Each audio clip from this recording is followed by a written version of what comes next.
I'm Jacob Courtwright, and this is The Locker Room.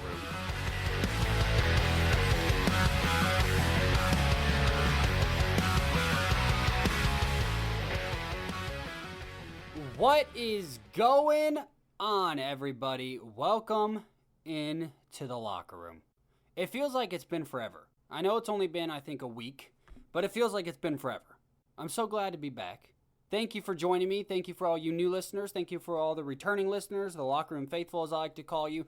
Listen, if you want to stay up to date with everything we have going on, here's the one-stop shop that you need to know.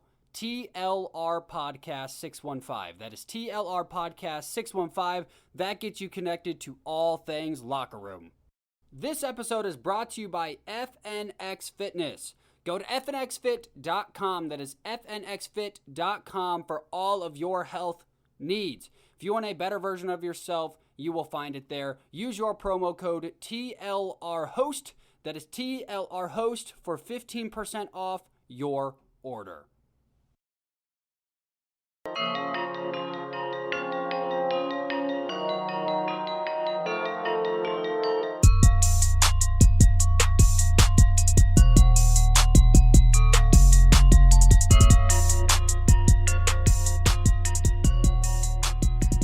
Okay, so congratulations to the Milwaukee Bucks, and yes, I am going to be giving Giannis a very heartfelt apology here in just a second. Okay, here's the deal. The Bucks ended up being the better team. Now, if you look at it on paper, I would argue very strongly that the Suns are not only the better team, but they have been the better team all year. But Giannis was just unbelievable. The difference in this series, and I said it at the very beginning when we were talking about this, before I even made my predictions, I believe I said, I don't remember if I said Suns in 6 or what I said, to be honest. But I said that this series will go as Giannis goes. I do remember saying that, and that's what I said even in the Brooklyn series. I said if Giannis isn't the best player on the court, there's no way that the Bucks are getting out of that series. And of course, we all know what Giannis did against the Nets. We all know how that ended, sending Kevin Durant home so that way he can lead Team USA to a quick exit in the Olympic trials and get bronze. But I said from the beginning, this all goes how Giannis goes. So how Giannis went was basically averaged 40 throughout the entire NBA Finals, dropped a 50-piece last night, walked away with Finals MVP, or didn't walk away with Finals MVP, ran away with Finals MVP, and is an NBA champion. But I said it repeatedly. We didn't think Giannis was even going to play in the first 2 to 3 games of this series with his strained ACL. And of course, not only does he play, but he dominated basically every single game.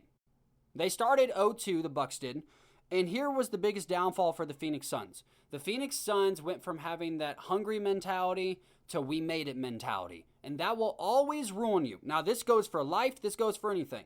The second you think you've made it is the second you are no longer making it, but you are losing it. And the Phoenix Suns thought that since they went up 2-0, that the Bucks were just going to lay over. They should have known better because the Bucks had been fighting and clawing throughout the East. They just had a 7-game series with the Nets that literally, if it wasn't for Kevin Durant having the biggest feet in the entire world right next to Shaq, they probably would have ended up losing that series, right? So they just went down to the wire in an absolute slugfest with the Brooklyn Nets. So of course it wasn't over. Of course this wasn't the end of the Milwaukee Bucks.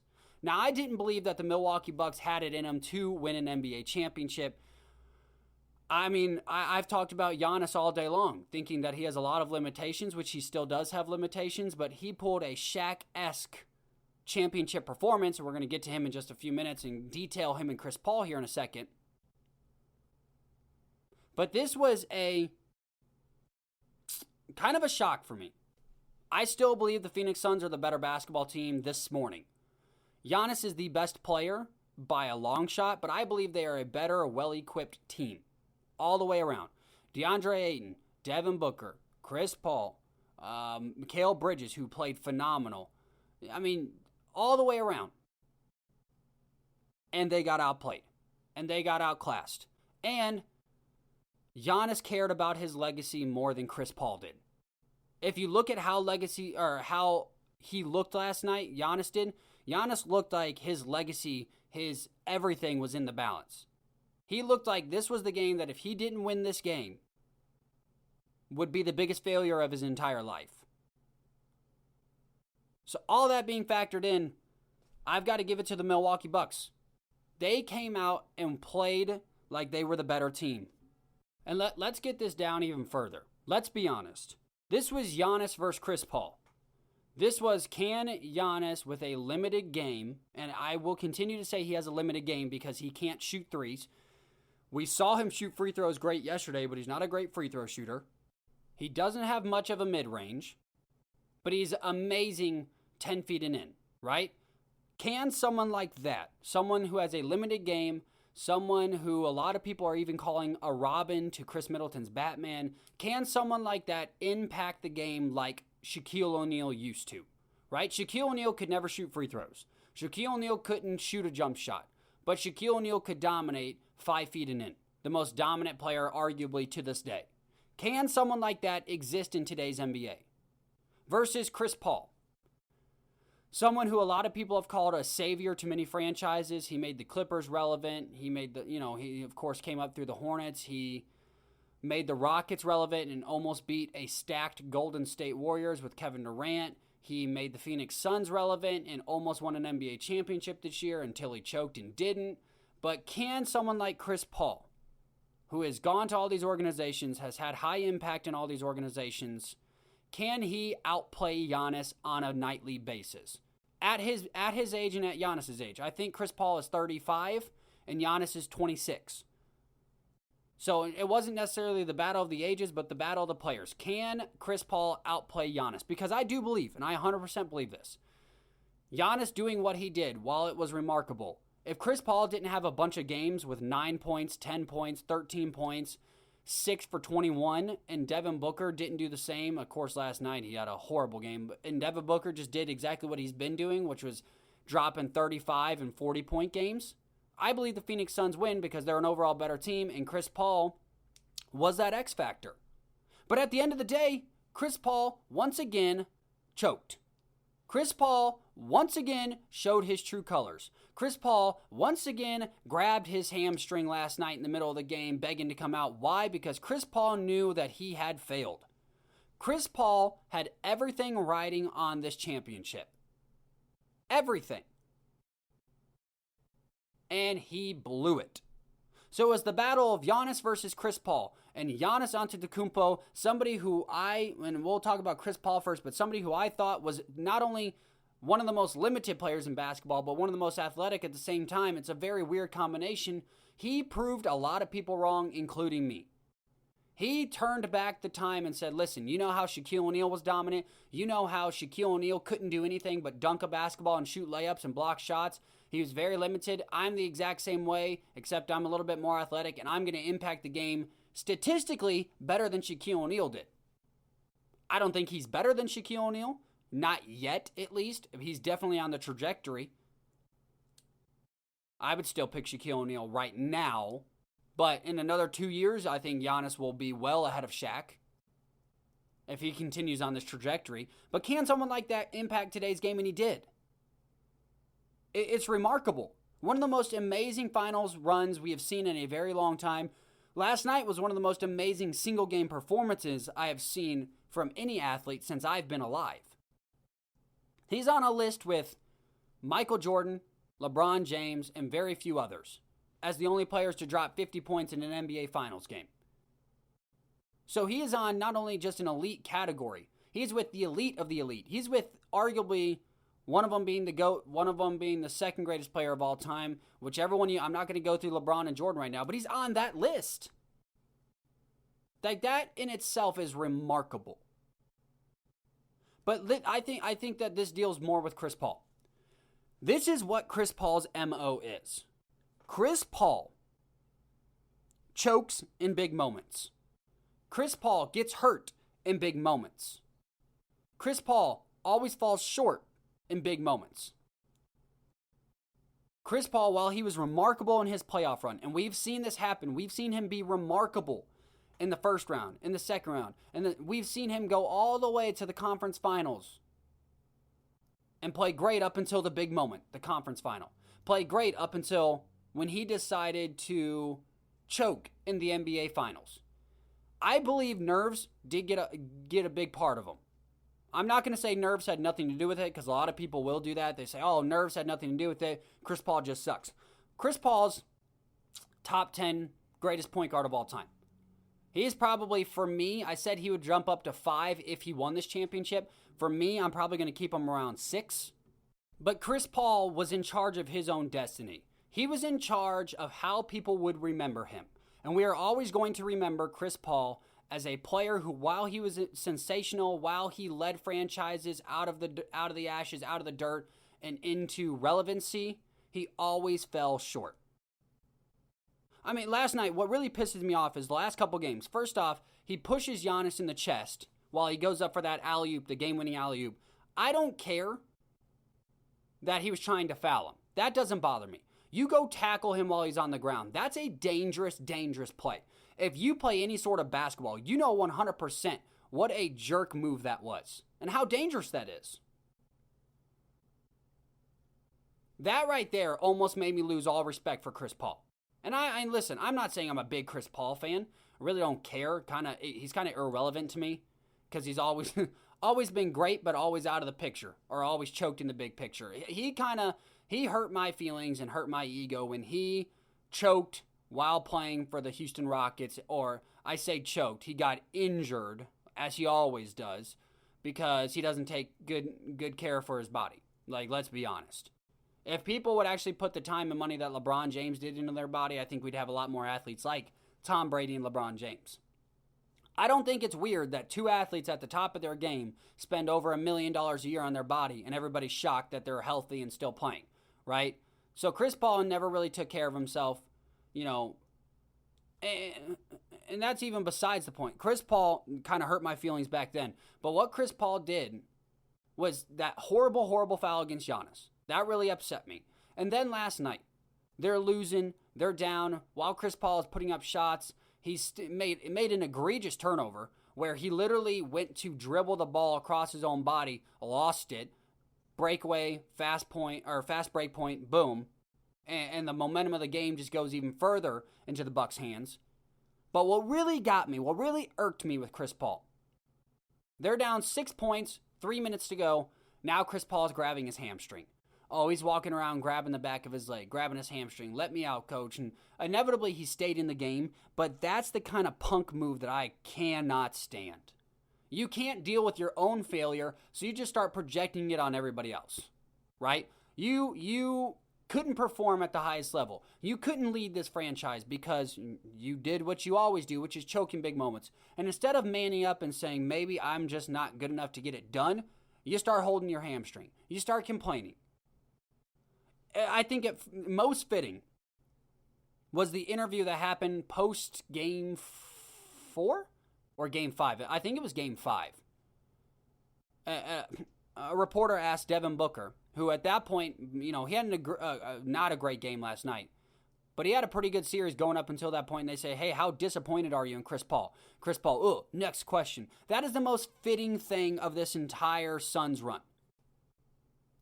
Chris Paul battles through injury, beats the Lakers, battles through everything, starts dominating and sweeping, and all of a sudden, big moment, biggest moment of his life, the biggest career-defining moment for Chris Paul, and he pulls the not good enough. He pulls the hamstring. He pulls the I can't get the job done. And that reporter hit it right on the head. How disappointed are you? How frustrated are you with Chris? And Chris wants to move the question along, but that's a very valid point. How frustrated do the Suns have to be waking up today? They were so happy to have Chris Paul leading up to this moment. They were so happy to have Chris Paul leading up till literally last night. I wouldn't even say last night, leading up until the first game of the NBA Finals. And now they're disappointed. So how disappointed should the Suns be in Chris Paul? What does this do with Chris Paul's legacy? For me, Chris Paul will never be a top 5 point guard. That's just me. When I see someone choke on the biggest stage over and over and over and can't will his team to a single NBA championship, when I truly believe you had the better team, I truly believe that. I truly believe the Suns were a better overall team. Hell, Bobby Portis was dropping 16 and 18 points on you per game.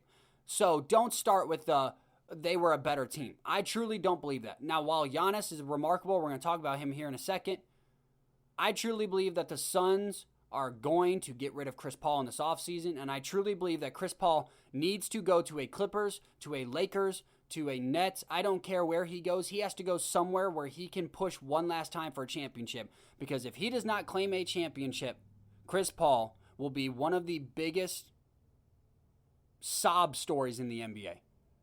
I truly believe that.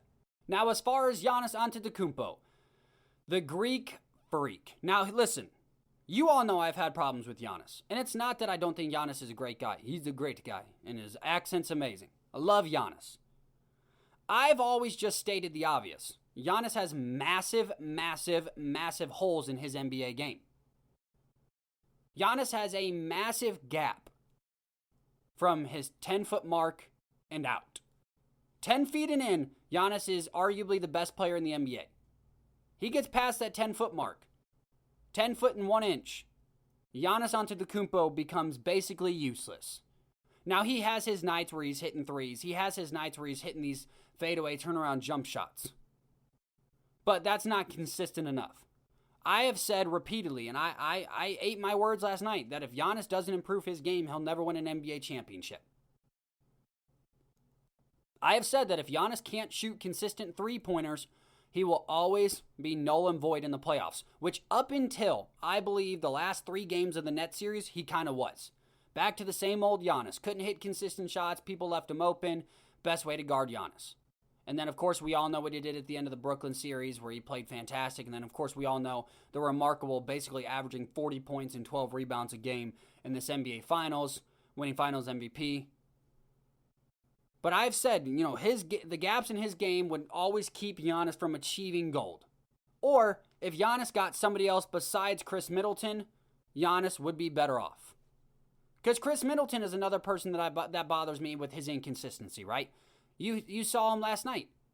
Like 17 points, but let's be honest, the last 6 of those points, or 8 of those points, came in kind of after change buckets. The Bucks were already up 5 or 6, then he hits that dagger that puts him up 8. It wasn't weight-bearing. It wasn't game-changing shots. And I said, this is not how Giannis wins a championship. But clearly, I'm wrong.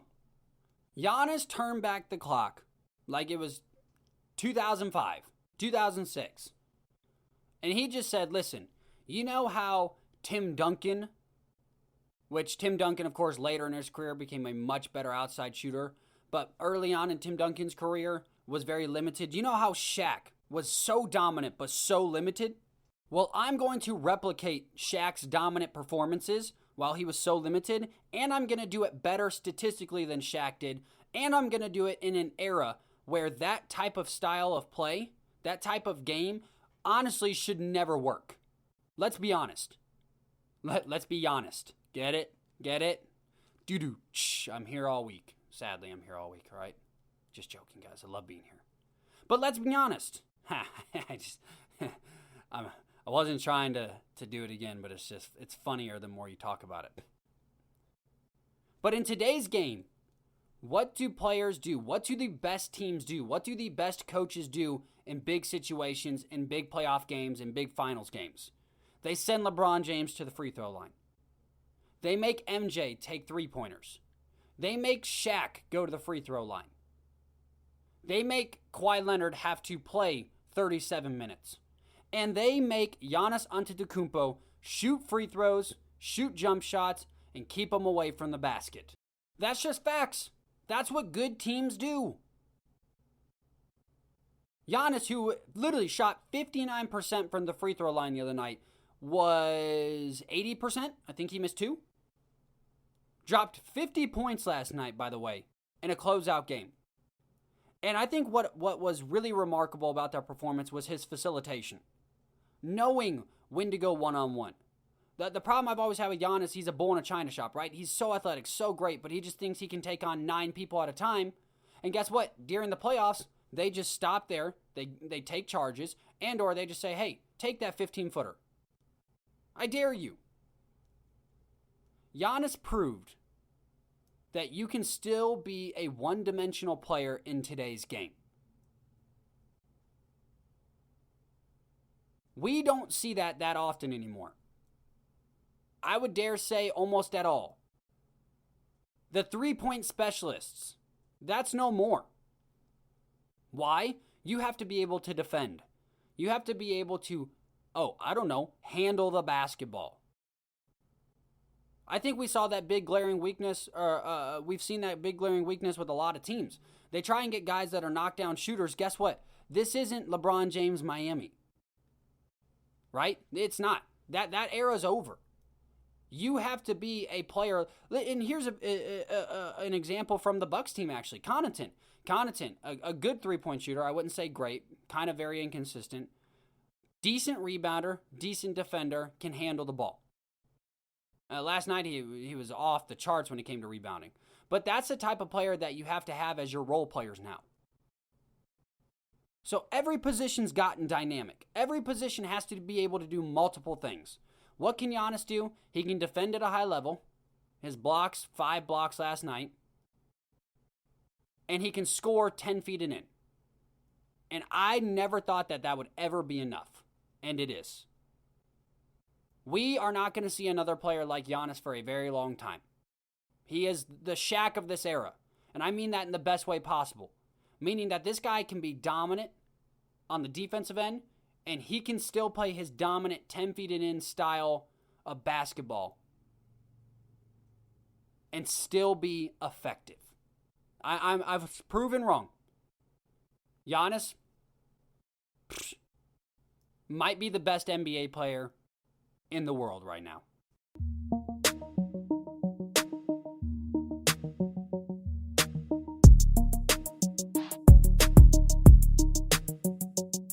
So here's the good news about me. You're going to know 100% without a doubt that I am an objective watcher of sports, an objective watcher of all things that deal with LeBron James or anything like that, right? Because I put the biggest piece of garbage into my brain this week, which is I watched Space Jam: A New Legacy.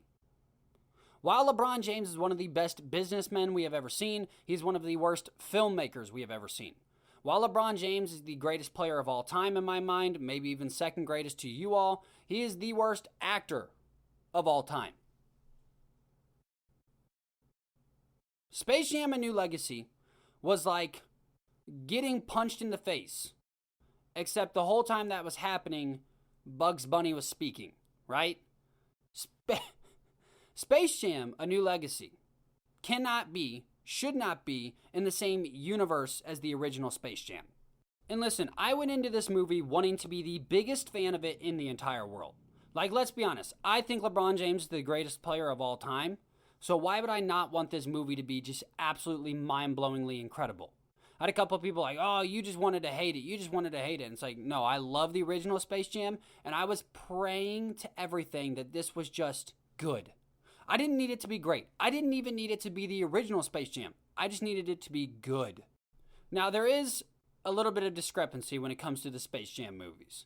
Everybody thinks that the original Space Jam instantly came out and was the greatest movie in the world, and everybody loved MJ for it. No. This movie, the original Space Jam, being this movie, didn't hit its stardom till the late 1990s, early 2000s. That's when it became a fan favorite. When they re-released it is when it actually became valuable and good and watchable, and people all of a sudden started buying the merch and people loved it. The original Space Jam got a 33 on Rotten Tomatoes. Its audience score wasn't much higher. People were saying things like Michael Jordan is as good of an actor as he is a baseball player. And it's sad when Bill Murray, who had 10 minutes in the film, was the all-star of the movie, right? That's real reviews that people were saying about Space Jam. So the original Space Jam didn't really pick up its fame until later. And the difficult part about this Space Jam is it's never going to have that life. It's never going to have that, well, maybe in 10, 15 years this will become a cult classic. It's not. We don't live in a day and age where that's possible. We don't live in a day and age where this type of movie anymore, or this movie specifically, can sit on itself for 2-3 years and be trashed and then all of a sudden be great. You want to know why we don't have that opportunity? Because the acting, the script, everything was appalling. You can't fix a bad movie. Space Jam, the original Space Jam, was a good movie. People just were mad that Michael Jordan wasn't focusing on basketball. It was very political as to why it was hated. They wanted Michael to focus on basketball. He had just come off a rough season. He just got back from his retirement and baseball and all this other stuff. So people wanted Michael to just turn back and be Michael. They didn't want him to be Hollywood Michael. They didn't want him making movies. So they then trashed the movie. They trashed Bill Murray for being in the movie. They just trashed it all, right? And if you look back on it, and I have a love for the original Space Jam, it's a good movie. It's a very good kids movie. Michael Jordan doesn't do a terrible job. He's actually not that bad of an actor. LeBron James is disgustingly bad when you compare him to Michael Jordan. And we're talking strictly movie here. We're not talking about the GOAT conversation. So I know some of you are going to want to clip that out and try and turn it into that, but it's not, okay? Talking about the movie. But the original movie, although it was made for kids, it resonated with, 20-year-olds, 30-year-olds. I mean, my parents loved that movie. It started to resonate with people after the re-release, and that's one of my biggest problems with sports media and with basically just reporters in general. They just trash something because they have an opinion on it, which is, it's whatever. But, they trash it because Michael Jordan should have been playing basketball, not acting, which was their biggest conflict back then. But if you look at it, well made, super entertaining, fun for the whole family. I know that sounds like a very cliche phrase, but it was. Fun, entertaining, you can watch it till this day and it stands up as a good movie. Fast forward to the LeBron James Space Jam: A New Legacy. And like I said, I wanted to like it so bad. But the film was made for 3-year-olds, but it wasn't. And I know that probably sounds very confusing. What I mean by that is the film has the IQ, the writing, the execution, the acting for 3-year-olds. 7-year-old boys and 3-year-olds will love this movie. Right? That's what it was executed as. But it was supposed to be a movie that was fun for the whole family, entertaining for the original Space Jam lovers, the 25 to 30-year-olds that grew up with Space Jam.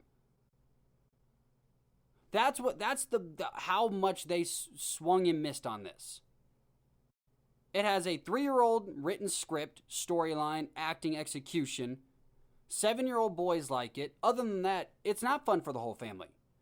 It was so hard to not fast forward through Space Jam. I sat through every aching moment. So first off, LeBron James, horrible actor. We can establish that. Everybody else in the movie, pretty bad at acting as well. Sarah Silverman even shows up, and I thought she was bad. And listen, I'm not a big Sarah Silverman fan, but usually she's pretty decent in whatever movie she's doing. She shows up as a secretary, she's awful. His son in the movie was horrible. The kid who was supposed to be Bronny James was the best actor, and he was there for 7 total minutes? They even had Don Cheadle in this movie, right? He was the main antagonist. He was the bad guy. And he was horrible. I understand what he was doing. It looked like they dared him to have the cheesiest performance ever, and he did that, but he did a bad job at doing that. Listen, I can deal with cheesy performances. I can deal with over-the-top acting. Spy Kids, over-the-top acting, Antonio Banderas, cheesiest performance in the entire world. The smoldering stares into the abyss, super over-the-top cheesy. Guess what? It holds up because he sells into it. You could tell Don Cheadle's like, listen, I'm collecting a check. I'm going to shoot all of these scenes on a green screen in 3.5 days, and I'm going to collect my check and move on, right? He didn't do a good job at selling into the cheese. He didn't do a good job at making his character believable. Listen, you can have a silly movie. You can have a silly premise. Look at the Fast and Furious movies, right? They take themselves so seriously, but they're cheesy. They're funny. They had a Volkswagen go into space in the last movie, right? It's how much you're going to sell it. And everybody from the top, even to the top name actors, the Don Cheadles, the Sarah Silvermans that were in that movie, did a bad job at selling a cheesy performance. You have to give everything you have. Otherwise, it comes out like this. A piece of trash movie. So that's just the acting part. So let's get to the plot now, real quick. So the whole plot of the story is LeBron James is an ass to his kids. You know, they're not taking basketball serious. He doesn't want them to have any fun. So LeBron James is a bad dad. He won't let his kids have any fun. His son's a super genius who's creating video games that are better than what Ravensoft and Call of Duty are doing together right now, right? And he doesn't want his son to be in doing video games. His son wants to be a video game creator and a basketball star. It's nonsense. So he makes his son mad, but he tries to make it up to him and take him to a pitch meeting or a board meeting at Universal Studios, right? So takes him to Universal Studios, and they pitch LeBron James this idea where he can become any character in any cartoon, basically. They can just digitally put his face out there, and you'll have a LeBron James in anywhere and everywhere. He says this is one of the worst ideas he's ever seen, blah, blah, blah, blah, blah. Okay, horrible acting execution, but whatever. So that makes the computer guy, a.k.a. Don Cheadle, mad. So Don Cheadle then sucks his son into the serververse, sucks LeBron James into the serververse, and makes LeBron James play basketball against his own son until inevitably, of course, his son flips teams, and the winner gets trapped in the serververse, basically, right? So that's the plot to this dumb, very dumb, stupid, boring, dumb, horribly acted movie. And like I said, the original Space Jam didn't have the world's greatest plot either. But guess what? The execution was good. It was entertaining. Michael Jordan drove that movie. And while Michael Jordan's not a top-tier actor, Michael Jordan drove that movie. LeBron James, all he had to do is drive the dumb script, drive the 3-year-old writing, drive the horrible execution from everywhere else. And guess what? The animated parts would take care of themselves. The best parts were when LeBron James was animated, and it was basically a cartoon movie. That was the best part of the entire movie. That's the saddest part. The saddest part was LeBron James just sitting in a booth. Cheese without believability is stupid. So the plot's dumb. I'm dumb just thinking about the plot. The acting was terrible. But here's what I want to talk about that's probably my biggest problem with the movie. What are you doing, LeBron? LeBron, did you make this movie to make yourself look like a fool and get hate on for 2 hours? Or did you make this movie thinking that, everybody was going to start liking you because you're poking fun at yourself? I'm confused. So this is just another jab at Michael. You make a Space Jam, he's made a Space Jam, you think you're the GOAT, he thinks he's the GOAT, whatever. We can debate that all day long. But you know what Michael Jordan didn't do in Space Jam? Make himself look like a fool. He didn't make himself look like a horrible dad. His kids loved him in that movie. He didn't make himself look like a bad basketball player that had to be carried by the Toon Squad. You're just giving Jordan fans, you're giving these Jordan lovers as much ammunition as they want. Because the movie ended with you getting dunked on, first off, by Don Cheadle. And I thought, we're going to get an epic LeBron James chase down block. Like, this is going to be a fun little... No. He ended up with 4 points, got dunked on twice, 1 rebound, 3 assists, and, of course, he ended up hitting the game winner, but it was because of his son throwing the extra boost that he even got that off. He was going to fail miserably. So, LeBron, I'm just trying to get through your head here. So your plan was to make Space Jam, but also make yourself a horrible dad in the movie. Contrary to Michael, his kids loved him in that movie. Make yourself a horrible friend and be mean to your agent, where Michael Jordan was nice to his agent, even though his agent was goofy and silly, and Michael still wasn't straight up mean to him like you were. Jordan didn't go to Warner Brothers Studios and trash them. You went there and said what horrible people they were and how everything was horrible. Your son wants to run away from you. And then, let's get to the basketball side of it, right? Because that's probably the biggest part. You don't do anything to really help the Toons win except for the last shot, which your son helped you. So I'm confused, LeBron. Why would you make a movie that makes you look worse? And listen, I thought it was funny, the poking jokes about, he left Cleveland, then he left Miami, then he left Cleveland again, watch out Lakers. Stuff like that was funny. Or LeBron James came down from 3-1, can he conquer this? That's funny. That's playful. You don't want LeBron James to be praised the entire movie. And like the funny lines, like Don Cheadle said, he's like, or he said, LeBron James, one of the greatest basketball players of all time. And then somebody said allegedly or something like that. I think Daffy Duck or somebody said allegedly, right? That's the funny stuff. Poking fun at yourself, it makes you more likable. I get that. But trashing yourself doesn't. You looking like a bad dad, you having to be carried by Lola Bunny, your son when he came to your team. I don't even remember what his son's name was in the movie. Bugs Bunny, Daffy Duck. Like, you having to be carried and them carrying the emotional storyline of the entire thing just made you look even worse. So Jordan's fans, you got me. When it comes to Space Jams, Jordan's the greatest of all time. Because LeBron James made himself look like an idiot.